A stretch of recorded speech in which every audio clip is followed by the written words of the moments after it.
अस्सलाम वालेकुम to all of you. This is me Beena Khan here. Pakistan में बैंकिंग की दुनिया का एक बड़ा नाम हबीब बैंक लिमिटेड।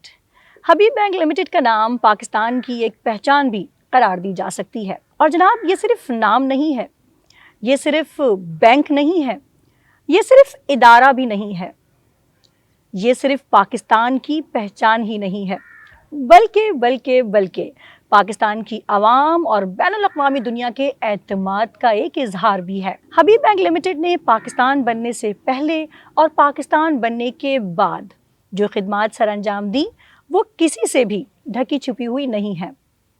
आज के हबीब बैंक और पुराने हबीब बैंक में क्या फ़र्क है? आज का हबीब बैंक कहाँ पहुँचा और उसे कहाँ पहुँचना चाहिए था? ये वो इश्यूज़ हैं जिस पर यकीनी तौर पर बात होनी चाहिए। ये वक्त की ज़रूरत है और इसके लिए हमारे साथ एक बार फिर इंतहाई अहम और काबिल मुआशी माहिर जनाब मोहसिन कादरी साहब तशरीफ़ रखते हैं हमारे स्टूडियो में।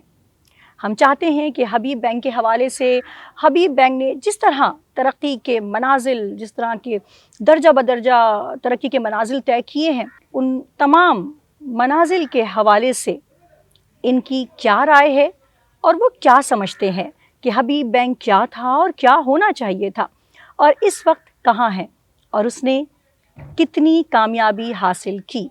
ये सब हम पूछेंगे जनाब मोहसिन कादिर साहब से।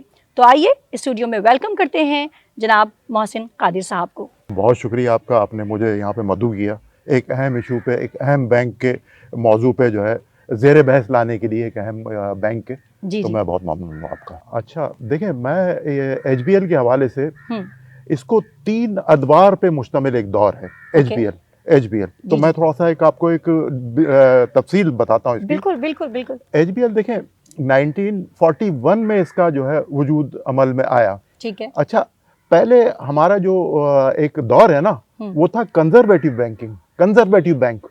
उसके बाद दौर शुरू होता है, यानी ये समझ लीजिए, उसके बाद एक डिस्ट्रक्टिव बैंकिंग शुरू होती है। उसके बाद रिफॉर्मिस्ट बैंकिंग शुरू होती है। देखें, कंजर्वेटिव बैंकिंग में तो वो पुराने जो मालिकान थे हबीब ग्रुप वाले, उन्होंने बहरहाल बहुत अच्छा किरदार अदा किया, इसको लेकर चलते रहे। पाकिस्तान की मईशत में वो वाहिद बैंक था जो हबीब बैंक ने बड़ा मजबूत और मरबूत किरदार अदा किया पाकिस्तान की मईशत में। किसी और बैंक ने वो किरदार अदा नहीं किया जो हबीब बैंक ने किरदार अदा किया है। तो वो सारा क्रेडिट बहरहाल उन पुराने मालिकान को जरूर जाता है। अच्छा, उसके बाद फिर हुआ ये कि फिर वो पब्लिक सेक्टर में बैंक चला गया जी। यानी उसको कौमियाए गए बैंक, नेशनलाइज हुआ। उसके बाद मैं कहता हूं कि मैं ये समझता हूं, और बल्कि लोग भी ये महसूस करते हैं जो इस बैंकिंग सेक्टर को जानते हैं, उसके बाद थोड़ा सा एक डिस्ट्रक्टिव, जो मैंने लफ्ज इस्तेमाल किया बीच वाला, वो एक सिलसिला शुरू हुआ। फिर वो पॉलिटिकल इन्वॉल्वमेंट शुरू हुई, फिर वो तमाम यूनियनिज्म और तमाम मामला ऐसे हुए जिसकी वजह से हबीब बैंक की सर्विसेज भी मुतासिर हुई। उसका बैंकिंग सेक्टर का स्ट्रक्चर भी मुतासिर हुआ। उसका जो डेवलपमेंट स्ट्रक्चर है वो भी मुतासिर हुआ। उसके बाद हबीब बैंक का वो फाल किरदार तो रहा, लेकिन उस पैमाने पे वो किरदार अदा नहीं कर सका। बीच के अदवार जो डिस्ट्रक्टिव अप्रोच मैं कह रहा हूँ, इंतहाई माजरत के साथ, लेकिन मुझे इस्तेमाल करना पड़ रहा है ये लफ्ज। अच्छा, वो दौर गुजरा। उसके बाद फिर आगा खान फाउंडेशन ने जो उस बैंक को एक्वायर किया, उसके बाद एक नई जहद शुरू हुई हबीब बैंक के लिए, यानी कि नए मनाजिल, हबीब बैंक नए दौर का आगाज हुआ, जिसको हम कह सकते हैं रिफॉर्मिस्ट दौर शुरू हुआ। अच्छा, उन्होंने तमाम लवाजमात को सामने रखा जो बैंकिंग सेक्टर में होने चाहिए थे, और हबीब बैंक में उसको अप्लाई किया। ठीक है। अच्छा, इंतहाई खुशकिस्मती ये रही हबीब बैंक की कि अच्छे स्किल्ड प्रोफेशनल जो है कायदीन इसको मिलते रहे, CEO या प्रेसिडेंट आप कह लें, वो मिलते रहे मुख्तलिफ अदवार में। ठीक है। तो उन्होंने समझा इस बात को कि साहब अब पाकिस्तान के हवाले से, पाकिस्तान की मईशत के हवाले से, पाकिस्तान के लोगों के बिजनेसमैन जो है पाकिस्तान के, उस हवाले से हबीब बैंक को कितना फाल किरदार अदा करना चाहिए, उसी स्पिरिट को समझते हुए उस बैंक को वो आगे ले गए। सही। आगे ले जाकर अब जैसा कि मुख्तलिफ अदवार हैं, मुख्तलिफ जो है CEO चेंज होते रहे। ठीक है। अच्छा, अब मौजूदा दौर में नासिर सलीम साहब जो किरदार अदा कर रहे हैं जी, he is a well experienced banker. मैं समझता हूं कि 36 साल का उनका एक्सपीरियंस है बैंकिंग माशाल्लाह, का, माशाल्लाह। 36 ईयर्स। बहुत बड़ी अच्छा, बात है। उसके बाद मुख्तलिफ फॉरेन बैंक्स में उन्होंने काम किया और मुख्तलिफ जगहों पे उन्होंने काम किया, तो उनका बड़ा एक्सपीरियंस है। अच्छा, इस हवाले से एक बात और भी है, हम्म। पाकिस्तान की मईशत को इस वक्त फॉरेन रिजर्व की बहुत ज्यादा जरूरत है, फॉरेन ट्रेड की बहुत ज्यादा जरूरत है। बिल्कुल। अच्छा, उस इशू को इन्होंने समझा ओके। कि साहब बैंकिंग सेक्टर में तो, हबीब बैंक सेक्टर में तो तरक्की होगी, लेकिन पाकिस्तान की मईशत भी साथ साथ तरक्की करेगी। इसके बिल्कुल, बिल्कुल। वजह इसकी है, जब आपका ट्रेड बढ़ेगा तो आपके पास फॉरेन रिजर्व आएगा, फॉरेन रिजर्व आएगा तो पाकिस्तानी इकोनॉमी तरक्की करेगी। बिल्कुल ऐसे ही पाकिस्तानी सेम यही हुआ। इन्होंने फोकस जो ट्रेड पे किया, वैसे तो फोकस हर सेक्टर पे है, हर सेगमेंट पे फोकस है एचबीएल का, लेकिन मैं समझता हूँ खास तौर से जो फोकस इन्होंने किया है ना, वो ट्रेड बिजनेस पे किया है। ट्रेड बिजनेस में फोकस करने की वजह से हमारे जो है पाकिस्तान के फॉरेन रिजर्व में अच्छी खासी बेहतरी आई, जिसकी वजह से पाकिस्तानी इकोनॉमी को स्टेबिलिटी लाने का, पाकिस्तानी इकोनॉमी को स्टेबल करने का बाइस बना और मौका भी मिल रहा है, और बतदरीज इसको जो है ग्रो कर रही है। तो मैं समझता हूँ एक बहुत अच्छा इकदाम है नासिर सलीम साहब ने जो इकदाम किया है, और आगा खान फाउंडेशन ने जो ग्रेजुअली सुदूर को जो चेंज किया है मुख्तलिफ उसमें अदवार में, तो नासिर सलीम एक अच्छी चॉइस है इनकी।